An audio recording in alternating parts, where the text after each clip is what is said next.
pessoal do sétimo ano! Hoje nós vamos estudar o verbo, tá? Então peguem o caderno e façam as anotações. Olha lá, pessoal, anotem aí a data de hoje, é 15 de março, e o sétimo ano, que é a série que vocês estão. Atividade 10. Então nós vamos estudar agora o verbo. As palavras que indicam ação, estado, mudança de estado ou fenômenos da natureza, situando os fatos no tempo, são chamadas de verbo. Então vamos aos exemplos, tá? Um verbo expressando a ação. Olha lá, Mônica brincou muito durante o dia. Cadê o verbo, pessoal? Brincou. Esse verbo, ele está indicando uma ação, a ação de brincar. Não está indicando um estado e nem um fenômeno da natureza. Então, é um verbo que indica a ação. Vamos a outro exemplo. Um verbo expressando estado. Cebolinha estava doente e ficou feliz com as visitas que recebeu. Olha a diferença, pessoal. Esses verbos, né? Estava e ficou, eles indicam estado. Por quê? Era a condição, o estado que o Cebolinha estava, de doente.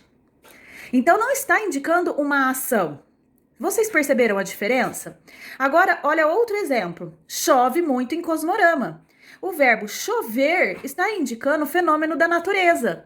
Vocês perceberam que nos três exemplos, tanto no exemplo onde o verbo expressa uma ação, como no verbo onde expressa estado, assim como no verbo em que expressa o fenômeno da natureza, nos três casos, o verbo está situando os fatos no tempo. O que isso quer dizer? Brincou. Ele está situando os fatos. O fato da Mônica brincar muito durante o dia. Em que tempo? No tempo passado. Ela brincou.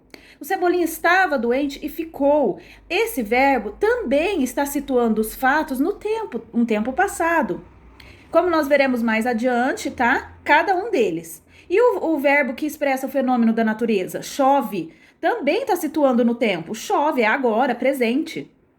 Copiem no caderno de vocês e façam, depois eu vou passar a correção. Sublinhe ou circule os verbos nas orações abaixo e indique o que cada um deles expressam, ações, estados ou fenômenos da natureza. Então vamos lá. A. Magali comeu demais. Primeiro você tem que encontrar o verbo e depois indicar o que ele expressa, se é uma ação, se é um estado ou fenômeno da natureza. Assim como no B, no C e no D, tá? Locução verbal. Vamos estudar agora o que vem a ser locução verbal. Na língua portuguesa, há expressões formadas por mais de um verbo que recebem o nome de locução verbal. Ah, professor, então quando eu tiver dois verbos juntos, eu chamo de locução verbal. Isso mesmo. Nessas expressões, a ideia principal é apresentada pelo verbo principal. Isso significa, gente, que nós temos dois verbos. Um deles vai expressar a ideia principal. Continuando, quem é antecedido? O verbo principal, ele é antecedido por um verbo auxiliar. O que isso significa? Que antes dele, antecedendo ele, vem um verbo auxiliar, um verbo que auxilia esse verbo principal, tá bom? O qual não tem sentido próprio. Ah, então o verbo auxiliar não tem sentido próprio, mas o verbo principal sim, porque ele dá o sentido na oração. Os verbos auxiliares mais comuns são ser, estar, ficar, ir, haver e ter. Olha aí um exemplo. Emília está fazendo pipoca. Está fazendo. Olha aí, tem dois verbos, um do ladinho do outro, o verbo estar e o verbo fazer. Nossa, professora, qual que é o auxiliar e qual é o principal?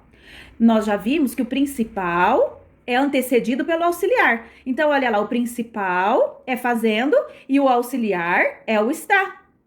O que mais eu posso identificar para ter certeza? Olha lá, Emília está pipoca? Faz sentido? Não. Emília fazendo pipoca? Faz sentido? Faz. Então, qual é o verbo principal para dar sentido na oração? É o fazendo. E qual é o verbo que está auxiliando ele? É o está. E agora nessa oração? Narizinho ficou admirada com o sítio. Onde está o verbo? O verbo é ficou, do verbo ficar, e também tem admirada, do verbo admirar. Ah, olha lá, professora, são dois verbos, um do ladinho do outro, então é uma locução verbal. Ah, ok, encontrei a locução verbal. Então agora eu preciso encontrar quem é o verbo principal e quem é o auxiliar. Narizinho, admirada com o sítio. Faz sentido? Sim, então admirada é o verbo principal. Narizinho ficou com o sítio? Não, não faz muito sentido. Para ter certeza, quem é o verbo que antecede o outro? Ficou antecede o admirada, né? Então como ficou? Aí, que bacana. O ficou é o verbo auxiliar e o admirada é o verbo principal. Continuando, conforme o exemplo acima, classifique nas orações abaixo as locuções verbais. Lembrando que locução verbal é quando nós temos dois verbos. Identifique o verbo principal e o auxiliar. Então, pessoal, vocês farão aí, ó, nessa A e B, assim como nós fizemos aí em cima no exemplo. Então, pessoal, continuando, anotem aí. Agora nós veremos conjugação verbal. As terminações verbais. O que é isso, gente? Terminações verbais. O término, o finalzinho do verbo. Então, vamos lá que vocês vão entender. As terminações verbais auxiliam a identificar a qual conjugação determinado verbo pertence. É determinado, viu? Faltou um A aí. Na língua portuguesa, os verbos pertencem a 3 conjugações. Vamos lá. Primeira conjugação, segunda conjugação e terceira conjugação. A primeira conjugação é quando o verbo termina em ar. Por exemplo, comprar, perguntar, amar. E, professora, mas e se está escrito na oração, comprei? Como que eu vou saber? Vocês têm que sempre pegar o verbo da forma que ele está no dicionário. Ele sempre está no modo do infinitivo. Sempre no infinitivo. Correr, comprar, perguntar, tá? Então, vamos lá. A segunda conjugação é quando o verbo termina em er. Sofrer, dizer, querer. Ah, professora, e quando termina em or? Também é segunda conjugação. Nós veremos ao final, aqui eu vou mostrar para vocês. E a terceira conjugação é quando o verbo termina em ir. Insistir, preferir, sorrir. Então, pessoal, quando você quer saber a conjugação de um verbo, por exemplo, lá em cima onde a gente estava olhando lá, ó. Narizinho ficou admirada com o sítio. Ficou, esse verbo, ele pertence a qual conjugação? Eu primeiro preciso ver ele no infinitivo, a forma que ele aparece no dicionário. Então é ficar. Ficar termina com ar, então é a primeira conjugação. E admirada? Admirada, no dicionário, no infinitivo, ele é admirar. O verbo admirar termina com ar, então é primeira conjugação. Estava correndo. Estar é primeira conjugação porque termina com ar. E correndo? Como que é correndo no dicionário? É correr. Correr termina com er. Então, é segunda conjugação. Então, pessoal, vocês entenderam o que são as terminações verbais? É a forma que ele termina quando ele está no infinitivo. Se ele terminar em ar, é primeira conjugação. Se terminar em er ou or, é segunda conjugação. E se ele terminar em ir, é terceira conjugação. Agora, para entendermos melhor, quando o verbo termina em or, olha lá, coloquem no caderno. Os verbos terminados em or, como por, e os que dele derivam, compor, dispor, supor, propor, entre outros mais, esses pertencem à segunda conjugação, como eu falei para vocês. Por quê, pessoal? Porque a forma verbal antiga de por era poer, então com o tempo mudou. Então, com o passar do tempo, perdeu a vogal E, tá bom? Por isso que todos os verbos que terminarem com or, eles pertencem à segunda conjugação, assim como os que terminam com er. Agora, escreva aí a conjugação de cada um dos verbos abaixo. Então, copie aí. Acordar. Aqui já tá, todos já estão no infinitivo, tá? Já estão da forma que são escritos no dicionário. Acordar. Então, se eu falar eu acordei, eu acordarei, o que você tem que olhar? No infinitivo, é acordar. B, supor. C, andar. D, adoecer. E, amanhecer. F, conferir. G, correr. H, construir. Anotem à frente a que conjugação pertence cada um desses verbos. Continuando o nosso aprendizado, agora nós vamos estudar a flexão verbal. Então, anotem aí no caderno de vocês, atividade 11.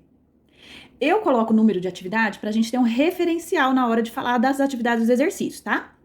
Flexão verbal. O verbo possui as flexões de, primeiro, flexão de número e pessoa.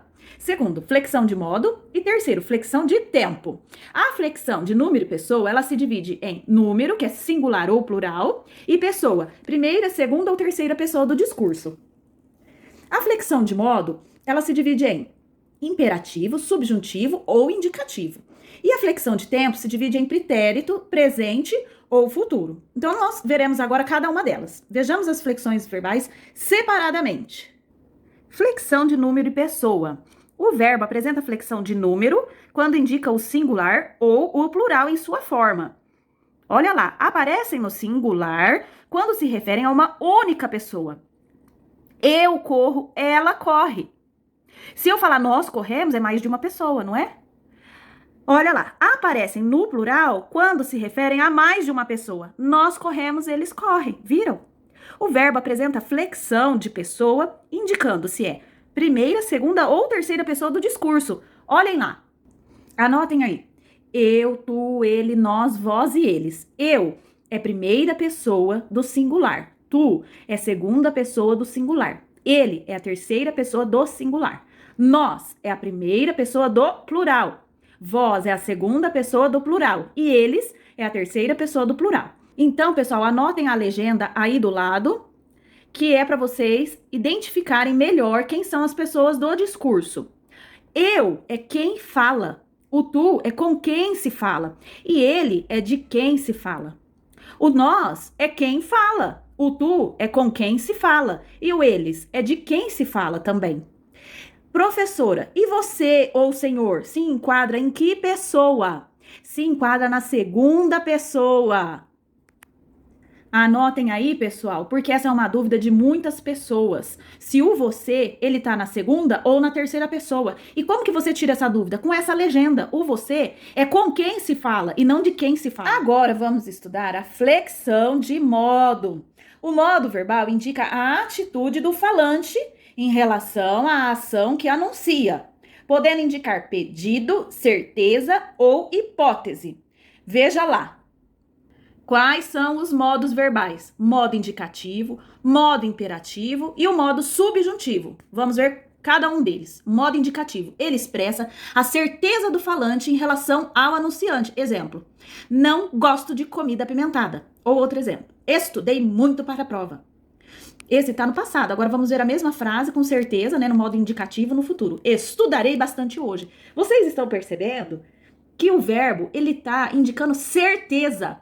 Esse é o modo indicativo, quando o verbo indica certeza. E quando o verbo indica uma ordem, conselho ou pedido? Exemplo, não sejas tão indisciplinado. Ou, por exemplo, faça a tarefa. Ou, por exemplo, coma tudo. Tá dando uma ordem. Então, quando o verbo te indica a ordem, ou um conselho, ou um pedido, ele está no modo imperativo. E por último, mas não menos importante, é o modo subjuntivo. Ele indica o que, pessoal? Ele indica dúvida, desejo, possibilidade, hipótese. Exemplo, pode ser que eu estude hoje. Tá indicando uma dúvida, uma hipótese. Não tá falando com certeza. Eu vou estudar hoje, eu estudarei hoje. Talvez eu compareça à sua festa. Ele não tá dando certeza, é uma hipótese. Ele tá com dúvida, ele não sabe se vai na sua festa. Entenderam a diferença entre os três? Agora, vamos ver a flexão de tempo para terminar a nossa matéria sobre verbo. O tempo se flexiona de três formas no tempo. Olha lá, pretérito, presente e futuro. Pretérito indica uma ação ocorrida antes do momento em que se fala ou se escreve. Exemplo, a professora estava feliz ontem. Presente indica uma ação que ocorre no momento em que se fala ou se escreve. Exemplo, a professora está feliz hoje. E futuro indica uma ação em que ocorrerá após o momento em que se fala ou se escreve. Exemplo, a professora estará feliz amanhã. Como último exercício para a tarefa, anotem aí esta oração. Não cale, fale, tá? Então, de acordo com essa oração, você vai responder primeiro, quais são as formas verbais? Ou seja, quais são os verbos que aparecem aí nessa oração? Segundo, esses verbos indicam ação, estado ou fenômeno da natureza. Terceiro, como essas formas verbais são apresentadas no dicionário? No infinitivo, né, pessoal? Vocês já sabem. Mas de que forma? Coloque cada uma delas no infinitivo, da forma que aparece no dicionário. 4.